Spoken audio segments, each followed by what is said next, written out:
From the studios of Boise State Public Radio News, I'm Samantha Wright, filling in for Jim Gaudette. It's Idaho Matters, and it's Friday. It's time for our Reporter Roundtable. That's when we get you up to date on all the news that made headlines this week. Today, our panel includes Carter Sherman. She's a reproductive health and justice reporter at the Guardian U.S. newspaper. Don Day, the founder and editor of BoiseDev.com. And our very own Morning Edition host, George Prentice. We're going to start today with a story that's made headlines nationally and internationally. It's a lawsuit brought by 4 women, and it's over Idaho's abortion laws. Carter has been covering this topic. She joins us now. Carter, thanks so much for joining the roundtable today. Thank you for having me. So tell us about the case. We haven't really dug into it on Idaho Matters yet this week. Who brought it? What are they arguing? So this case was filed several months ago by primarily 6 women, 2 of whom are doctors in Idaho, and 4 of them are women who say they were denied medically necessary abortions. And the trajectory of each of these women's stories is generally similar. Basically, each of them had a deeply wanted pregnancy, but received a diagnosis that indicated that they would not be able to give birth to a healthy baby, and that continuing this pregnancy could even pose a risk to their own health. And despite that, they were also told by their doctors that they were not going to be able to get an abortion under Idaho's near total abortion ban, because that ban only allows abortions in medical emergencies if a patient's life is imminently at risk. And these women were not quite in that scenario. So they ultimately had to flee Idaho for abortions. They went to Oregon, to Washington, and ended their pregnancies there. Now they're suing and saying that, this is a law that doesn't necessarily need to be overturned. That's not the point of this lawsuit, but that doctors should have a broader latitude in interpreting the state's exceptions for abortions, and they should be allowed to use their own judgment to judge when an abortion is necessary in a medical emergency. Well, I think that's a good point. They're not asking to overturn the law. I think I heard the plaintiffs are saying Idaho's law is kind of medically vague, and that's hard for the doctors to make those kind of decisions. Yeah, this is actually an argument that we're hearing from doctors across the country in states with abortion bans, which is basically that these bans are written in such a way that although they technically allow for medically necessary abortions or abortions in emergencies, they're not really written in such a way that doctors can understand them. They're not written in the language of medicine, and they don't map onto the physical reality of pregnancy. So what ends up happening is that these doctors are really worried about prosecution or professional ruin if they break the law.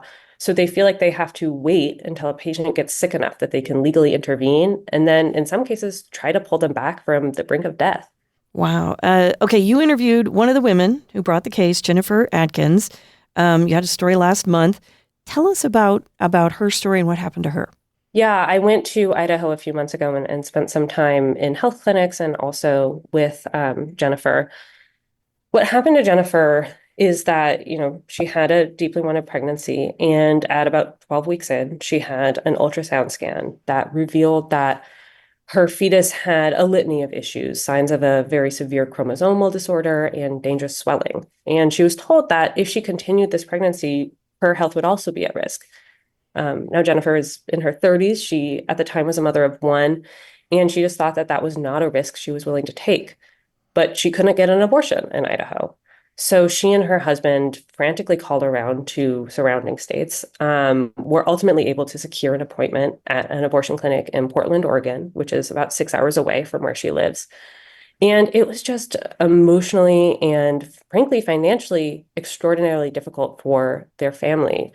Jennifer was telling me that this is a time where she really wanted to be grieving this pregnancy and the loss of this baby who she called Spooky because she was expecting to deliver on Halloween. But instead, she and her husband were just buried with logistics. And you mentioned she had to go out of state, but the doctors here couldn't give her an abortion, but they couldn't even refer her out of state because they were worried that they would be violating the law. Yeah, they were afraid of that. That's the depth of the fear that some doctors in Idaho have. I should also mention that in terms of the finances, Jennifer was telling me that if they had to pay for the travel for the procedure, for the lodging, for the procedure itself, she was worried that they wouldn't be able to afford their mortgage. Whereas if she had stayed in Idaho, all of those costs could have been much less. Wow. Okay. So in The Guardian, you reported that in the first 15 months after Idaho's abortion law went into effect, more than, if I did my math right, more than 1/5 of OBGYNs have stopped practicing in the state. Either they left or they stopped practicing. And The Guardian has interviewed almost a dozen of these doctors. You talked to one of them. What are they saying? Are they really afraid they're going to go to jail if this, might be a violation of the law? Yeah. I mean, I talked to some doctors who also stayed behind and are still practicing, but all of them are afraid of what this ban could mean for them. And all of them were weighing potentially leaving the state, if not the country. I spoke in particular with one doctor who she's a maternal fetal medicine specialist, which is to say she handles some of the most complex cases in pregnancy, and that's the kind of expertise that I think can be really valuable in a community. And she and her husband, started having these daily conversations after the ban took effect, where they were talking about, okay, what would it mean if she goes to jail? What would it mean for their children? Could she get bail? Like, how much would bail cost? And eventually she told me, she and her husband realized these are not normal conversations to be having.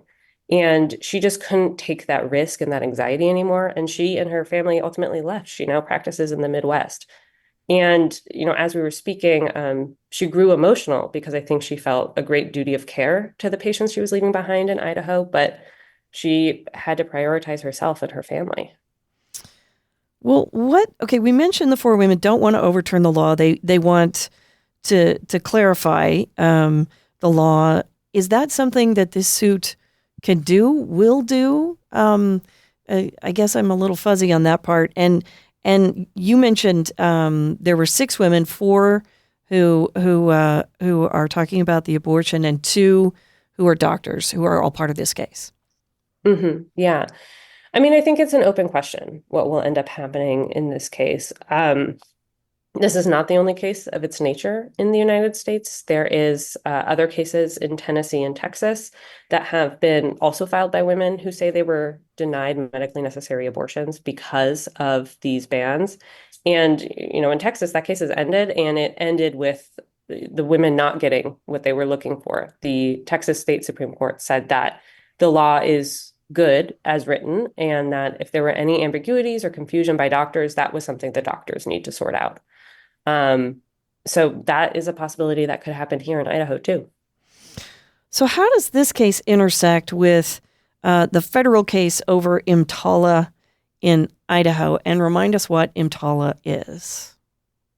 Yeah, so EMTALA is a federal law passed back in the 80s. It's the long name for it is the Emergency Medical Treatment and Labor Act. And basically what EMTALA says is that if a patient turns up at a hospital and they're having a medical emergency, that hospital cannot turn them away. The hospital has to stabilize the patient or get them to a facility where they can be stabilized. And this law was originally passed because it was to stop hospitals from basically patient dumping, particularly poorer patients who might not be able to afford the insurance. Now, what has happened in Idaho is that because the letter of the law bans abortion except in cases where the life of the patient is threatened, the federal government, the Biden administration, has said that Idaho's law is clashing with that federal law EMTALA.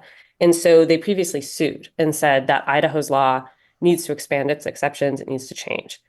That case ultimately went all the way up to the Supreme Court, the U.S. Supreme Court, which basically punted on the case and sent it back down to the lower courts. It said that it had granted it too early on. And we're still waiting for a resolution in that case. But in the meantime, a court order has expanded some of the exceptions in the Idaho law and said that, doctors can perform abortions in cases where a patient's health is at risk. Now, that kind of exception has also prompted the same fears from doctors in Idaho and elsewhere that it's still really hard to interpret. It still doesn't really make it clear when they can perform those abortions, but it is a slightly broader range of exceptions. Can I get back to Jennifer Adkins and the other 3 women who were part of this case? You talked to her. This is a very personal story. This is the loss of a baby that she wanted to keep but couldn't. This has got to be very emotional for her and the rest of the women in the case, and yet they still felt they needed to bring the case. So they must feel fairly strongly about this. Yeah, I mean, this was a conversation that, frankly, Jennifer cried a lot throughout. And, I think she was very fierce in her convictions and at times was, just frankly angry that this had happened to her. But this pregnancy loss has also affected her deeply. And what she said to me is that she just did not want any other women or families to go through what happened to her because she felt that it was fundamentally unfair and that, nothing is ever going to make up for the loss of this baby for her. That's the language she used, her baby. But that she wants to make it a little bit better for the next person that this happens to, because pregnancy is complex and even a wanted pregnancy can go wrong. And she just doesn't think that this is a situation that the women of Idaho should be put into. So where are we now? The trial is still going on. I think it goes into next week. It does go into next week, yeah. So all 4 women actually testified about their experiences with being denied abortions. And I haven't really been able to watch much of the trial, given there's sort of a lot going on at the federal level involving abortion at the moment. But it seemed like it was very emotional testimony involving a lot of tears. And now we're sort of moving into a phase of the case where there has been more questions of experts asking about, how is this law being interpreted? What does it really mean on the ground? And I think we're going to see more of an argument emerge. Idaho has made arguments in court and in court documents before about why they think this law doesn't need to be changed by litigation. But I think we're going to see even more of those arguments come to the forefront. Well, I know it's an issue you've been covering, so I really want to thank you for coming on the show and telling us about it. We really appreciate it. Well, thank you for having me. I think it's an important one. So we've been talking to Carter Sherman. She's a reproductive health and justice reporter at the Guardian U.S. newspaper, and we'll probably be talking to you again. Good luck. Thank you. Let's continue our Reporter Roundtable today with a look at another big story coming out of the Gem State. In the last 2 weeks, Idaho has seen 4 officer-involved shootings, 1 in Elmore County, 1 in Nampa, 2 in Boise. The Boise Police Department is investigating 2 of those cases this week, and Chief Chris Dennison says incidents like this can shake both the community and his officers. There's also been a growing concern over traffic fatalities in the capital city. So our Morning Edition host George Prentice sat down with Chief Dennison and Corporal Kyle Wills to find out more. Let's take a listen. I have to ask you about the fact that we have had 2 officer-involved shooting incidents in less than a week in the city. I know that you and your department and your colleagues look at these very specifically and individually, so I'm not going to ask about the details because we'll report them as you give them to us. But can you appreciate someone in the community when they think, oh my gosh, this is way too many, and I might even feel a little less safe? Yeah, I think, look, any time there's an officer-involved shooting, it adds a strain not only to the community but to the police department itself. Having myself been involved in an officer-involved shooting, I've had an incident command where officers have been involved in shootings and killed people. It's an extreme stress. So it's not just the community that's feeling it, it's the members of the BPD, which are also members of the community. Mm-hmm. We send men and women to situations they're rapidly evolving. We only have limited control we have control of what we're doing. A lot of times we're having to respond to what other people are doing, and trying to do so in a way that is as safe as possible for our officers, for the community, and for the person we're dealing with. So you're right. We look at every officer-involved shooting. We look at them specifically. We look at what are our policies, what are our training, what are the tactics, and are there things that we could do differently in the future that could mitigate the use of deadly force. It's the last thing any of us want to do. But when they come so close to one another, yeah. Can you appreciate the fact that it shakes us a little bit too much? Oh, absolutely. It's always concerning, especially when you have an officer-involved shooting officer-involved shootings that come in such close proximity. Yeah, and both of them involved knives. Correct. Is that a trend? Is that something that we're seeing more of? Yeah, I don't know if I could speak to the trends with knives. I I wouldn't have enough information to give you that.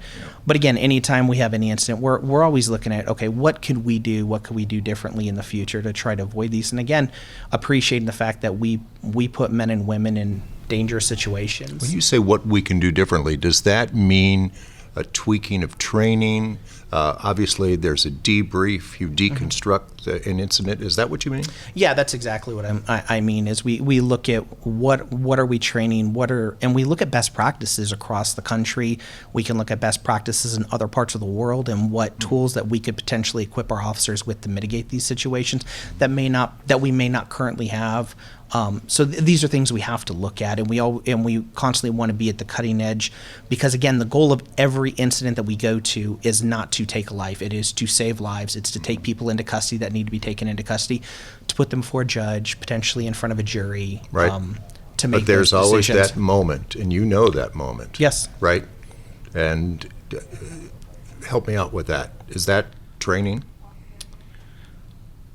I mean, in that moment, shouldn't that be based on what you have been trained to do? Well, if you're talking about the officer's response at the time, where it goes from when they fire their weapon. There is training, and Yep. sometimes that is the absolute only decision the officers have to make, is to protect themselves and protect others. It is to pull the trigger. It is, again, it's not something we want to do. It's something we are trained to do, but we are also trained to mitigate situations and de-escalate, and we continue to evolve that training. We continue to push the bounds on what we can do to save lives. And for someone who says, I feel a little less safe, you would say what? I would say that you have a police department in Boise that is continually evaluating what we're doing, is pushing the bounds on training and what tools we can equip our officers with, and that these incidents are, even though they occurred in close proximity, the driver of these incidents wasn't necessarily the police officers themselves, but the suspects engaging in behavior. That it's the suspects failing to comply with commands, or making action, engaging in behavior that was dangerous to the officers or surrounding community members that led to this action.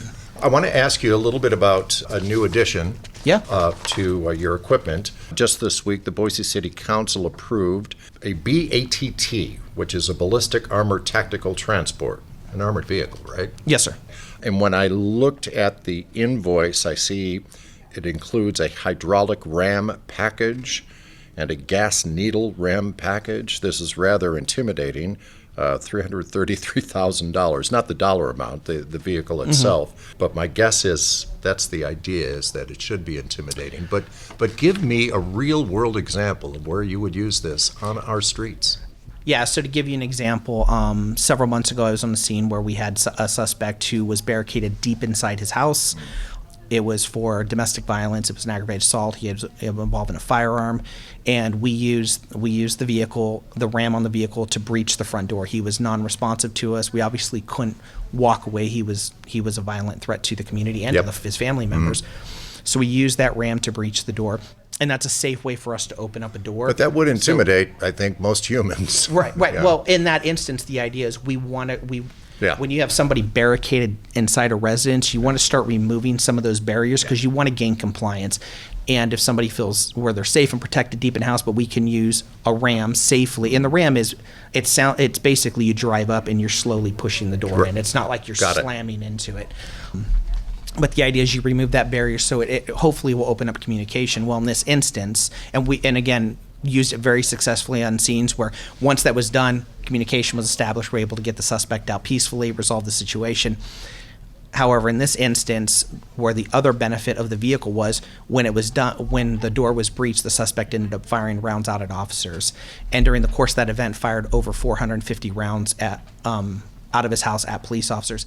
That armored vehicle was used to extract officers who were in the yard and get them to cover to extricate them safely from that scene, that area, and then use that vehicle to help establish. Did you get that guy out, or did that end with some that gentleman lethal... ended up taking his life. He took his life. He did. I've never asked this question before. I mean, it's a considerable vehicle. Can you get it to the scene of an incident pretty darn quickly? Yeah, I mean, something like that probably doesn't travel at 60 miles an hour. I don't know if you're going to do 60 miles an hour. Boise isn't. Yeah. isn't on the connector. Or, yeah, it's not an expansive city. Boise is about, I believe, 85 square miles. Yep. So substantially smaller. So moving this vehicle around the city as needed. Do you keep it in a central area? I'm not asking you where you keep it. Do you keep it in a centralized area because of that? The vehicle will be kept in an area that we can deploy out of rapidly. Got it. So we can deploy the vehicle if needed, and get it to a scene quickly. Thank you. Corporal Kyle Wills, how long have you been on the force? So I've been with Boise Police Department coming up on 23 years, 27 years total in law enforcement in Idaho. Oh my goodness. So before BPD, where were you? I was with the Twin Falls Police Department for a few Okay. years, and I started with the Glens Ferry Police Department where I grew up, actually. What do you tell a stranger what you do? How do you spend your days? So I'm assigned to our motorcycle and traffic unit. So my day is spent trying to change driving behavior. And that's done through several different ways. Education is one way we try to change driving behavior. Enforcement is a piece of that. And then, of course, working with the local Ada County Highway District and discussing and trying to strategize and come up with ways to even change some engineering to make our roads more safe. Most of us immediately think of impaired driving and the destruction that can cause. But what else? I mean, what are you looking at lately as far as trends? Aggressive driving? I mean, what's going on out So there? we see, our focus is certainly on any driving behavior that would be dangerous, whether that's to other members of the public, pedestrians, other occupants of vehicles, or occupants in the vehicle itself that's driving dangerously. And it includes various things. I would say I work daytimes during the weekday, so my focus is really on aggressive driving, distracted driving, and then, getting folks to buckle up and put that seatbelt on so that they can be safe. Can I ask you about distracted driving? Can you catch people in the moment, or is it a matter of realizing they were distracted after something happens? So it's a little bit mix of both, I would say. Our enforcement effort with distracted driving is all proactive. So, Okay. Idaho created a hands-free law a couple of years back, and so that's really helped us in addressing distracted driving as it relates to cell phone use. And Can I that kind of pause thing. you and tell you that I'm sure you hear this all the time. I see so many folks with their face in their cell phone, sometimes at the stoplight, but sometimes on the connector, et cetera. More and more. Am I nuts? I mean, I'm just seeing more and more of No, this. that's what we're seeing out on the road as well. That distraction, and ironically enough, it's not just cell phones. There's so much going on in vehicles anymore. Food, that people are just distracted in multiple ways. Yeah, whether it's eating or getting ready for work or on that cell phone or trying to use a computer. We've even seen that going down the road, and we But just try to address proactive. all that. Yes. Proactive. What does that mean? Like messaging? Proactive it could be messaging, it could be education, but proactive would be enforcement as well. So like reactive would be responding to a crash, that's maybe occurred because someone was distracted. Proactive would be us out doing something proactively to try to curb or reduce that distraction by I want to talk a little bit about this grant that was just approved, and it includes some specific enforcement, extra enforcement, if you will. And I'm seeing a lot of holiday dates on here, beginning with this Thanksgiving holiday, Christmas, New Year, spring break, July 4th, et cetera. And is that based on you just need more folks out there because there's more of us out on the road? Yeah, kind of a mix of all of that. So what this allows us to do, so this is funding through the National Highway Traffic Safety Administration that's passed down through Idaho's Office of Highway Safety.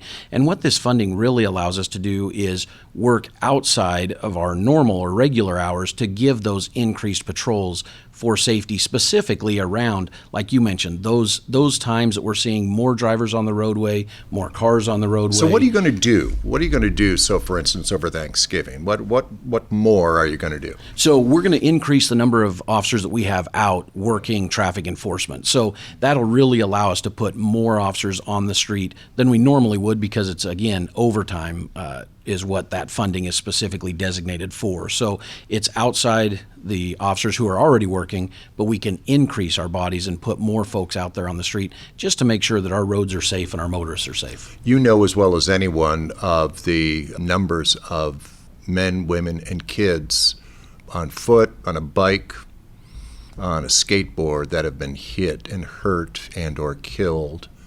We've got a problem. How do we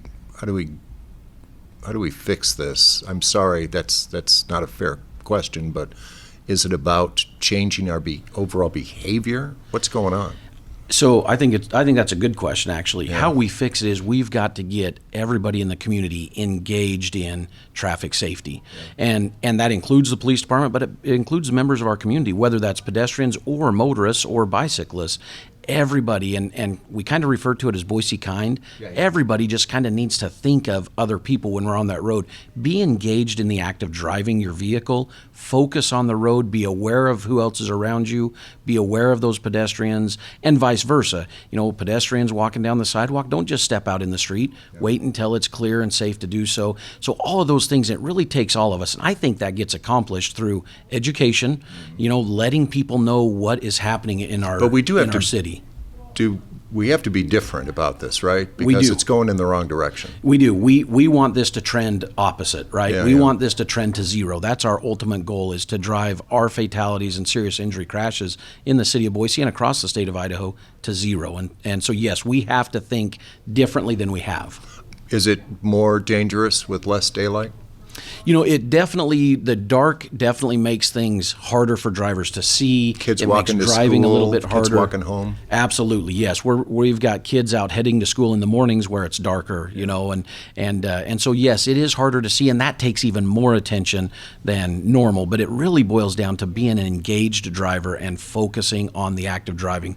Don't let those distractions change what you're doing on the roadway. Thank you. Chief, I've got maybe one last question for you. Sounds good. The point of this entire conversation has been public safety. What's your goal? Are we safe enough? So I think if we're looking at the fact that we still have traffic fatalities, we still have serious injury collisions, homicides still exist, violent crime still exists. Yeah. Do I think Boise overall is a safe community? Absolutely. Unequivocally, I think this is a great community, something that everybody here should be very proud of. But we can always do better. To Kyle's point that, we want to drive those collisions down. We don't want people. I drive these roads. My family is driving these roads. All of our officers have family and friends that are on these roads, just like the rest of the community. So yeah, we want to do.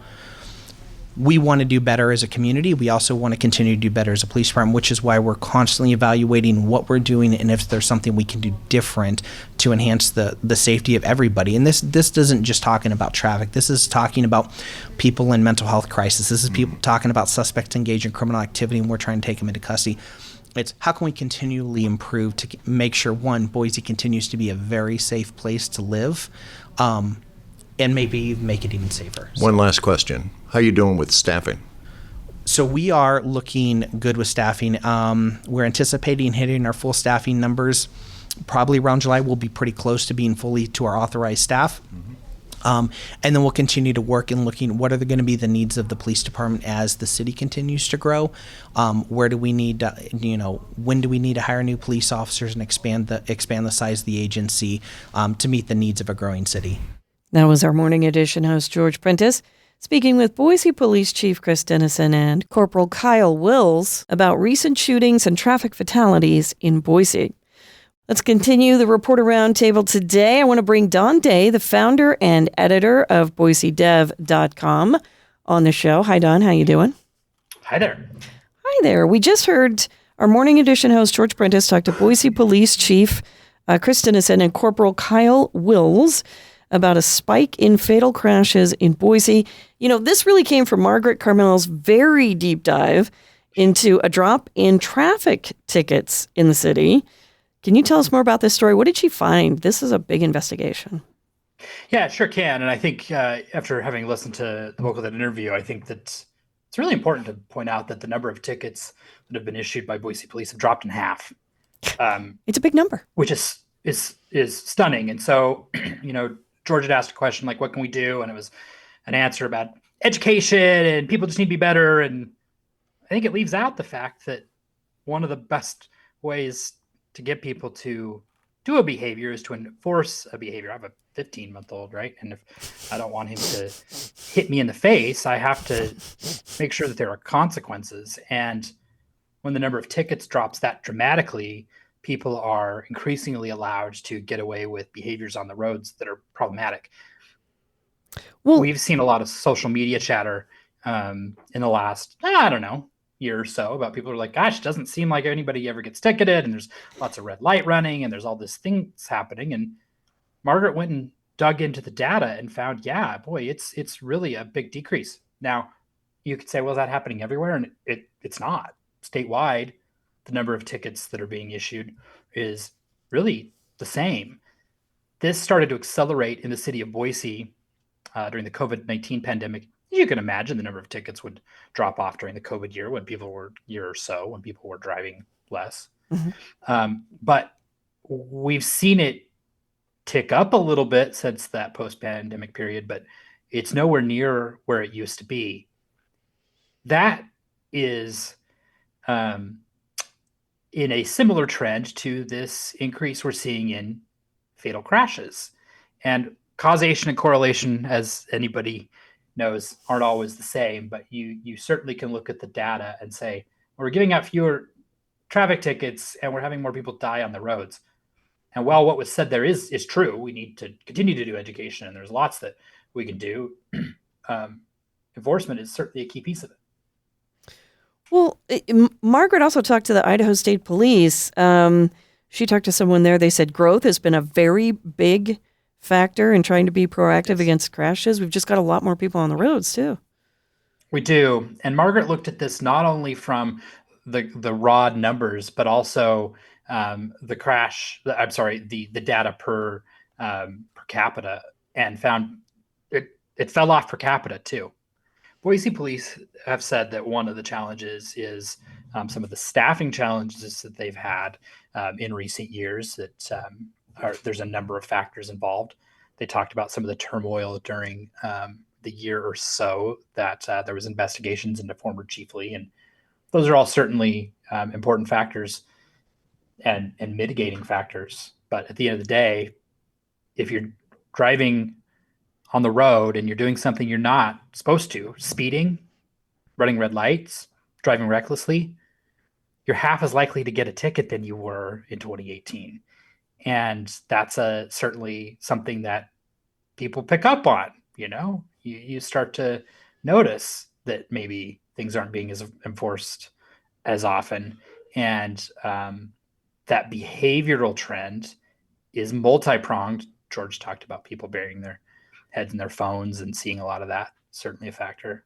But again, without enforcement of those laws, you're going to see potentially people doing it more. In Boise, they have started the early stages of a pilot program to put up red light cameras at certain intersections. And so maybe that's one tool that doesn't necessarily require a police officer in a squad car to chase people down. But that doesn't necessarily help the other things, the speeding and the aggressive driving.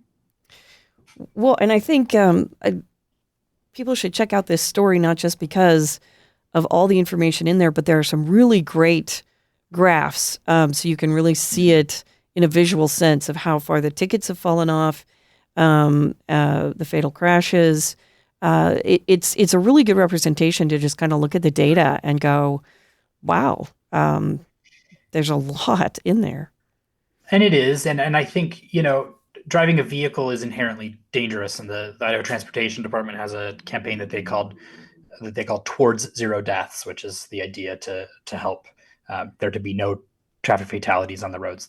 And that's certainly not going to happen. Unfortunately, it's the nature of driving big, heavy things in public spaces.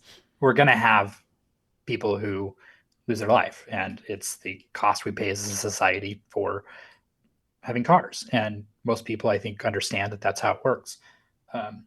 But when you do see a pretty good uptick in those, and certainly the incident on Overland Road with the person who was hit not once but multiple times and killed, yeah. I think it gives us all pause to say, gosh, what's happening here? And there are many factors, but I do think that less enforcement is going to lead to more problematic behaviors. Okay. You also had a story this week about the dismantling of a very ambitious project at 10th and State in Boise. It was supposed to grow up around the new YMCA building. You have been reporting on this project since it was announced. I think before it was announced. I don't know. Take us through the timeline and the project. Yeah, so this has been kind of in the phases of happening for about a decade. It's been most public for the last 4 or 5 years. And the idea was to really transform the neighborhood between the current YMCA building and the old Boise Cascade building that's now called Boise Plaza. And there was going to be a new YMCA and a big parking garage with senior living on top and an affordable housing project, and then space for nonprofits and all these things, 7 or 8 buildings that we built up over time. And really, pretty much all that project is off the board right now, except for a new building for the Treasure Valley YMCA's downtown campus. It would move from its current location at 10th and State to kind of a mirror image across State Street. They had a groundbreaking on that late last month. I am told that they will be digging dirt early next week, and we'll be watching for that and actually starting that construction process. But everything else is at least for now, not going to happen.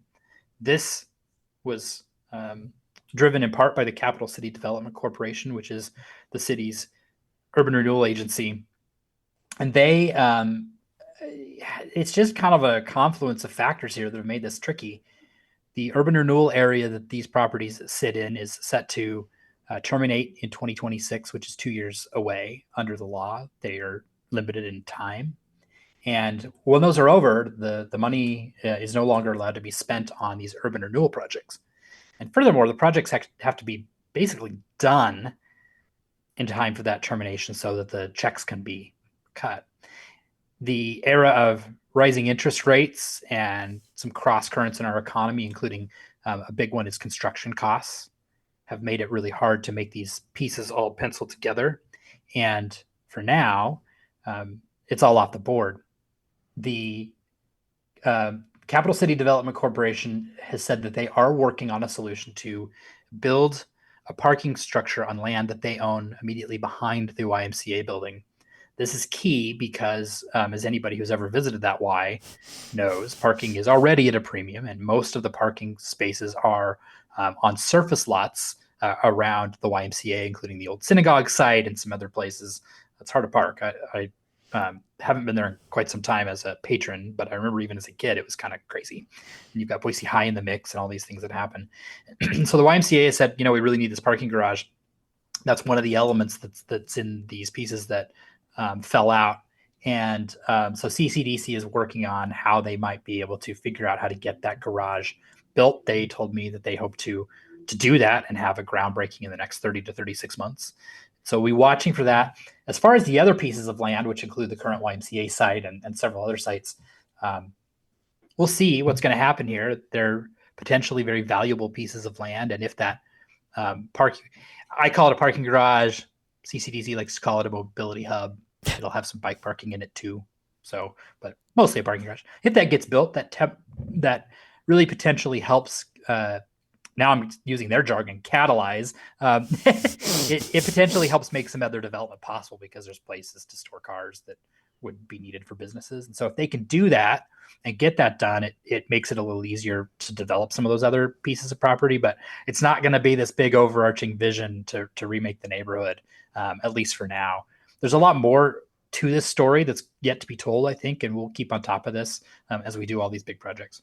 So, Don, let's talk about a project that is going through. Boise City Council has approved plans for a giant subdivision in southwest Boise known as Murillo Farms. Hope I'm saying that right.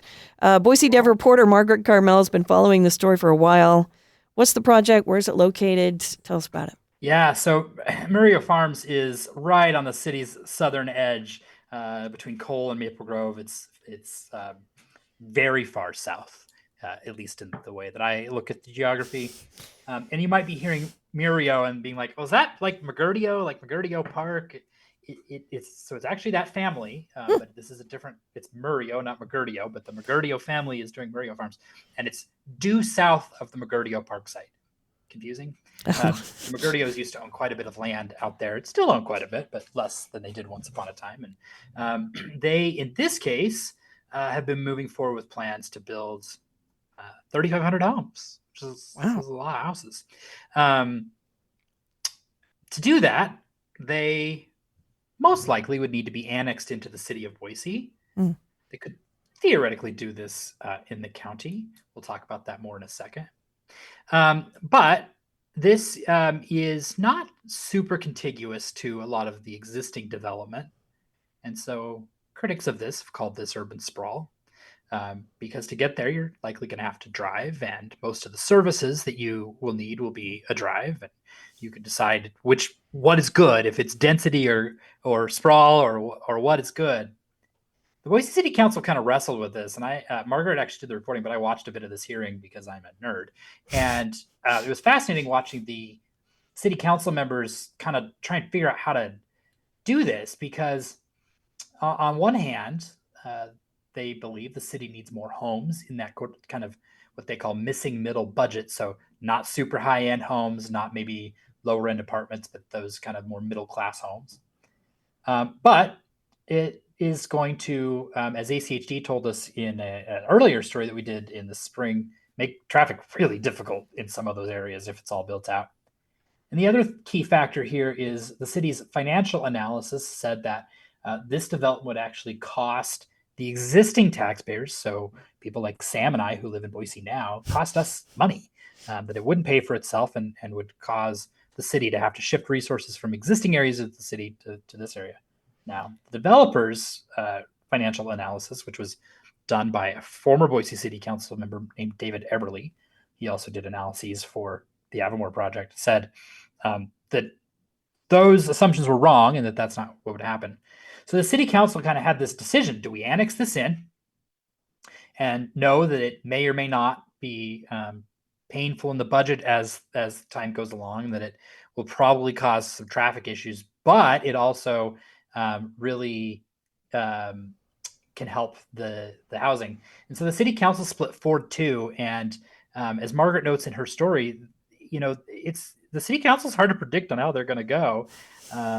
And so we had Colin Nash, who is the council president, aligned with Lucy Willits and Kathy Corliss, who serves that area and who initially had been against this development, and Jordan Morales, all coming out and approving it, with Jimmy Halliburton saying that this was a bad idea, as well as Meredith Stead. And so this gets the green light. Now, I teased the county. The piece there that's interesting is they were worried that if the city didn't approve it, the county would take it and Boise would still see drains on services without any of the tax revenue. So kind of some interesting dynamics there. There was a lot to this story. So check it out. It's got a lot to do with growth and sprawl and the need for housing. But we want to end with a You Asked story where readers send questions to Boise Dev. You had a really weird one. You're going to have about a minute and a half to explain it. It's called, "Why Are My Leaf Bags Being Picked Up by a Guy in a Ford Fiesta?" What is this? So it was pointed out that it's a Pontiac vibe, but regardless, somebody wrote in and said, and we have a great picture of a guy picking up leaf bags and shoving them in the back of a fairly small passenger car.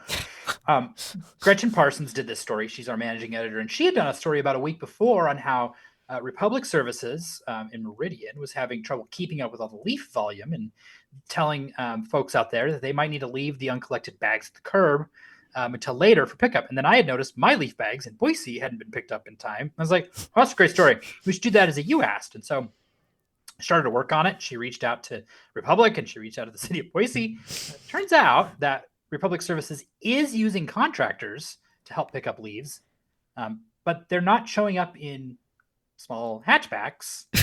And what this appears to be, after talking to the city, is potentially a citizen. This happened on the Boise bench. What's that boom?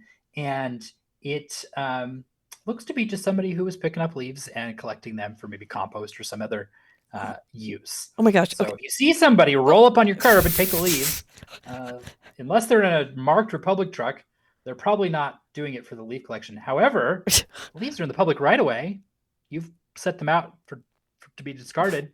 Nothing wrong with that. So the guy's not doing anything wrong. I hope he reads the story and gets a chuckle out of it, because it is pretty funny to see a picture of you. Can't see his face. See your back, picking up leaves and putting them in a car. Oh my gosh.